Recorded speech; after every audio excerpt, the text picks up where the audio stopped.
वैसे जरूरी नहीं है, लेकिन वीडियो को लाइक या फिर डिसलाइक कर दिया करें। मूवी के स्टार्ट में हमें एक लेडी दिखाई जाती है जिसका नाम रिने होता है। रिने की उसके हस्बैंड से नहीं बनती थी, इसीलिए वो दोनों अलग अलग रहते थे। उनका एक बेटा भी था जो कि रिने के साथ ही रहता था, लेकिन कभी कभी वो अपने फादर के पास भी रहने के लिए चला जाता है। नेक्स्ट मॉर्निंग रिने जब कहीं पर जाने के लिए रेडी हो रही थी तो तभी वहाँ पर एक स्पाइडर आ जाता है, जिसे देखकर रिने काफी ज्यादा डर जाती है, इसीलिए वो चिल्लाने लगती है। इस बात से हम ये अंदाजा लगाते हैं कि रिने स्पाइडर से काफी डरती है। उसके चिल्लाने की आवाज सुनकर उसका बेटा वहाँ पर आ जाता है और वो स्पाइडर को पकड़कर वहाँ से ले जाता है और उसे बाहर फेंक आता है। इसके बाद हम देखते हैं कि रिने एक नाइफ उठाकर अपने पास रख लेती है। इट्स मीन कि रिने उस नाइफ को हमेशा ही अपने पास रखती थी। इसके बाद हम देखते हैं कि एक आदमी रिने की गाड़ी के टायर पर एक डिवाइस लगा देता है। ये एक ऐसी डिवाइस होती है जिससे टायर पंक्चर हो जाता है और ऐसा करने के बाद वो आदमी वहाँ से चला जाता है। इसके बाद रिने अपने बेटे को अपने हस्बैंड के पास छोड़ने जा रही होती है, क्योंकि वो कुछ दिनों के लिए स्काई डाइविंग के लिए जा रही होती है। जब रिने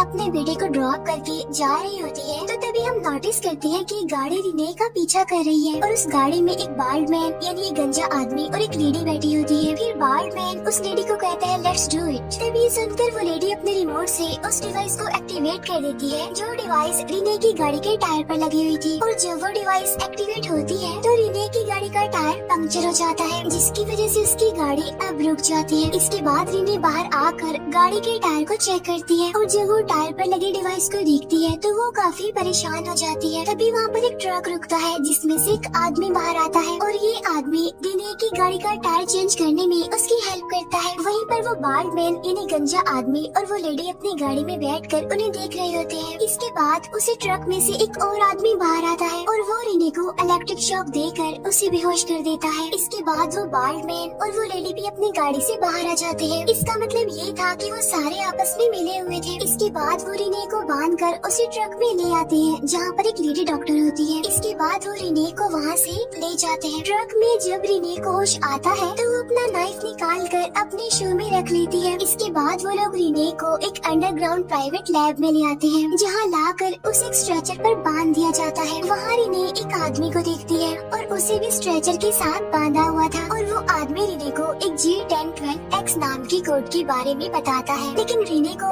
उसकी बात समझ नहीं आती। इसके बाद वो लोग रिने को एक रूम में ले आते हैं और डोर बंद कर दिया जाता है। अब यहाँ पर रिने खुद को आजाद करने की काफी कोशिश करती है, लेकिन वो ऐसा नहीं कर पाती क्योंकि उसे काफी मजबूती से बांधा गया था। वो अपना नाइफ शू से निकाल कर हाथों में पकड़ने की कोशिश करती है, लेकिन तभी उसे वहाँ पर एक आदमी की आवाज सुनाई देती है। वो आदमी रिने को अपने बारे में बताता है। असल में ये आदमी रिने के साथ वाले रूम में कैद था, जो रिने से विंडो के थ्रू बात कर रहा था। वो आदमी रिने को बताता है कि ये लोग हम पर एक्सपेरिमेंट कर रहे हैं, जिसमें ये लोग जबरदस्ती लोगों को उनके डर का सामना करवाते हैं। यानी लोग अपनी लाइफ में जिन चीजों से डरते हैं उन्हीं चीजों को ये लोगों के सामने लाकर उन्हें डर का सामना करने के लिए कहते हैं। फिर थोड़ी देर बाद एक लेडी डयान और वही बाल्ड मैन वहाँ पर आ जाते हैं और यहाँ पर वो लोग रिने पर भी अपना एक्सपेरिमेंट स्टार्ट कर देते हैं। इसके कुछ टाइम बाद एक डॉक्टर भी वहाँ पर आता है। असल में जितने भी डॉक्टर्स और उनके साथ जो लोग होते हैं वो इस एक्सपेरिमेंट को लीड कर रहे थे। इसके बाद वो रिने को एक इंजेक्शन लगाते हैं जिसमें ऑरेंज कलर का ड्रग था। उस इंजेक्शन के लगते ही रिने अपने सेंसेस यानी अपने होश खोने लगती है। इसके बाद वो रिने को एक सीक्रेट रूम में ले आते हैं। वहाँ ये लोग रिने पर एक स्पाइडर छोड़ देते हैं। अब क्योंकि रिने का डर स्पाइडर ही था, इसीलिए वो बहुत ज्यादा डर जाती है और वो चिल्ला चिल्ला कर उनसे कह रही होती है कि प्लीज मुझे छोड़ दो, लेकिन वो लोग फिर भी उसे नहीं छोड़ते और वो स्पाइडर रिने को काटता रहता है।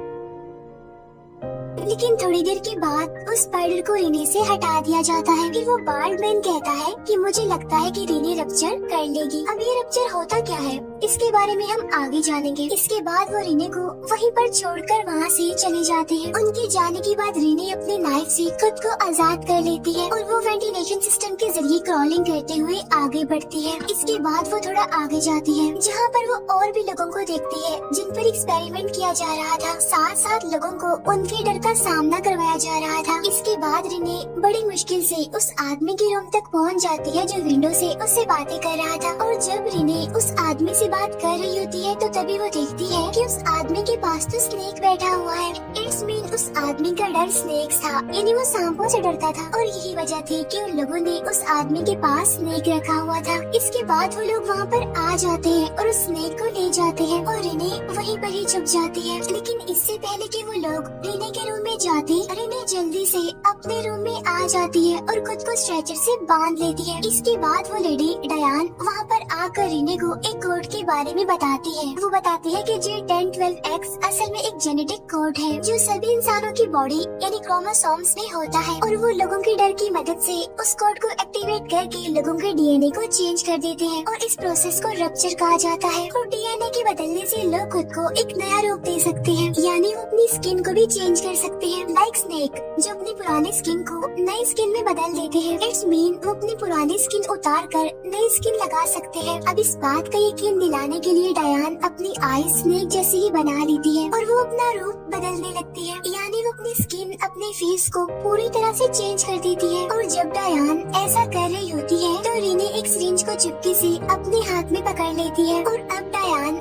जैसे ही उसके पास आती है तो रिने उसे सिरिंज से डायान को स्ट्रैप करती है और वहाँ से चली जाती है। इसके बाद वो एक और लैब में जाती है जहाँ उसे उसके जैसे बहुत सारे सब्जेक्ट्स के डीएनए सैंपल मिलते हैं और वहाँ पर उन सब्जेक्ट्स के नाम भी लिखे हुए थे, यानी ये उनके नाम थे जिन पर एक्सपेरिमेंट किया जा रहा था। अब वहाँ पर रिने का नाम भी लिखा हुआ था, लेकिन उसका सैंपल नहीं था वहाँ पर क्योंकि सैंपल लेना अभी बाकी था। और तभी वहाँ पर एक डॉक्टर और बाल्ड मैन आ जाते हैं। तब रिने जल्दी से वहाँ पर छुप जाती है। अब यहाँ पर वो लोग रिने के डीएनए के बारे में बात कर रहे थे। दूसरी तरफ रिने पाइपलाइन के जरिए वहाँ से भागने की कोशिश करती है और जब रिने वहाँ से भाग रही होती है तो उस बाल्ड मैन को उसके बारे में पता चल जाता है कि वो वहाँ से भाग गई। इसीलिए वो बाल्ड मैन रिने को पकड़ने के लिए उसका पीछा करता है। वो रिने को एक जगह पर ट्रैप करके वहाँ पर बेहोशी वाली गैस छोड़ देता है, जिससे रिने फौरन वहीं पर ही बेहोश हो जाती है। इसके बाद जब रिने को होश आता है तो वो एक रूम में बंद होती है। तभी वहाँ पर डॉक्टर्स और वो बाल्ड मैन आ जाते हैं और यहाँ पर वो लोग बड़ी ही हल्की आवाज में आपस में बातें कर रहे होते हैं और उनकी बातें रिने सुन लेती है। यहाँ पर वो रिने को टेस्ट भी करते हैं और यहाँ पर हमें पता चलता है कि रिने की देखने और सुनने की सेंस काफी तेज हो गई है, यानी वो अपने टेस्ट में पास हो गई है। फिर डॉक्टर का असिस्टेंट रिने को बता रहा होता है कि हम भी पहले इंसान ही थे, लेकिन उसके बाद हमने अपने डर पर काबू पा लिया और हमने खुद को चेंज भी कर लिया और हमें यकीन है कि हम लोगों को अपने जैसा ही बना देंगे, जिससे उनकी तादाद बढ़ती जाएगी और ये लोगों के डीएनए को चेंज करके उन्हें पूरी तरह चेंज कर देंगे। और इनके नजदीक ये एक ट्रीटमेंट है क्योंकि इसकी मदद से लोग अपनी स्किन को चेंज कर सकेंगे और उनके सुनने की और देखने के सेंसेस भी तेज हो जाएंगी। वो असिस्टेंट ये भी कहता है कि हम लोग ही ह्यूमैनिटी का फ्यूचर है। इसके बाद वो लोग जबरदस्ती रिने को एक ट्रांसपेरेंट हेलमेट पहना देते हैं, साथ साथ उसमें बहुत सारे स्पाइडर्स भी छोड़ देते हैं। इसके बाद वो स्पाइडर्स रिने को काटने लगते हैं, जिसकी वजह से रिने काफी डर जाती है और चिल्लाने लगती है, जिसकी वजह से वो अपना सर बार बार ग्लास बॉक्स पर मारती है ताकि वो हेलमेट टूट जाए। लेकिन वो हेलमेट इतना मजबूत था कि बार बार कोशिश करने के बावजूद भी नहीं टूटता। और वो लोग भी दूसरी साइड पर खड़े होकर रिने को देख रहे थे, लेकिन सडन रिने को डर लगना बंद हो जाता है, यानी उसने अपने डर पर कंट्रोल पा लिया था। इसके बाद वो अपनी स्किन और अपने फेस की शेप को वैसे ही चेंज करती है जैसे डायान ने की थी। और जब ऐसा होता है तो वो हेलमेट टूट जाता है और स्पाइडर्स भी वहाँ से चले जाते हैं। इसके बाद ये सीन यहीं पर कट हो जाता है। फिर हमें कुछ दिनों बाद का सीन दिखाया जाता है जहाँ पर रिने अपने घर में होती है। अब यहाँ पर रिने का बेटा अपनी स्टडी की वजह से काफी परेशान होता है। यहाँ पर रिने उसे समझाने की कोशिश करती है कि मैं कुछ ऐसे लोगों को जानती हूँ जो तुम्हारे डर पर काबू पा सकते हैं और मुझे लगता है वो तुम्हारी हेल्प कर सकते हैं। यहाँ से तो यही लग रहा था कि वो अपने बेटे को भी अपने जैसा बनाना चाहती है और उसके बेटे का डर मैथ्स होता है, उसे मैथ समझ नहीं आता। अब यहाँ पर रिने के बेटे को उसका बिहेवियर चेंज लगता है, इसीलिए वो किसी की भी हेल्प नहीं लेना चाहता था। इसके बाद वही लोग रिने के घर पर आते हैं और अब यहाँ पर वो रिने के बेटे को अपने साथ ले जाने आए थे, लेकिन रिने अपने बेटे को वहाँ से भाग जाने के लिए कहती है, तो इसीलिए उसका बेटा विंडो से कूदकर अपनी साइकिल लेकर वहाँ से भाग जाता है। फिर वो असिस्टेंट रिने को कहता है कि हम तुम्हारे बेटे का पीछा नहीं करेंगे क्योंकि तुम एक दिन खुद अपने बेटे को हमें दे दोगी। हमें इस टाइम का काफी अरसे से इंतजार था और वो टाइम आ चुका है क्योंकि रिने अब हमारे पास तुम भी हो, क्योंकि हमारी आने वाली जनरेशन को बढ़ाने में तुम हमारी बहुत हेल्प करने वाली हो। अब इस मूवी के कुछ मेन पॉइंट्स मैं आपको बता देती हूँ। असल में ये जो लोग थे वो पहले इंसान थे, वो भी अपनी जिंदगी में किसी न किसी चीज से डरते थे, लेकिन फिर उन्होंने अपने डर पर कंट्रोल किया, अपने डीएनए को चेंज कर लिया, जिसकी वजह से वो खुद को चेंज करने के काबिल हो गए और वो बाकी लोगों को अपने जैसा इसीलिए बनाना चाहते थे क्योंकि उनका मानना था कि वो अपने जैसे लोगों का एक बड़ा ग्रुप बनाकर ह्यूमैनिटी को क्योर करेंगे ताकि लोग अपने डर का सामना करके खुद को स्ट्रॉन्ग बना सके। और उस असिस्टेंट ने रीने को ये सारी बातें इसलिए कही थी और अब रीने भी उन जैसी बन गई है और उनके ग्रुप में ही शामिल हो गई है, तो इसीलिए अब वो अपने बेटे को भी अपने जैसा ही बना लेगी। और यहीं पर इस मूवी का दी एंड हो जाता है। Thank you for watching.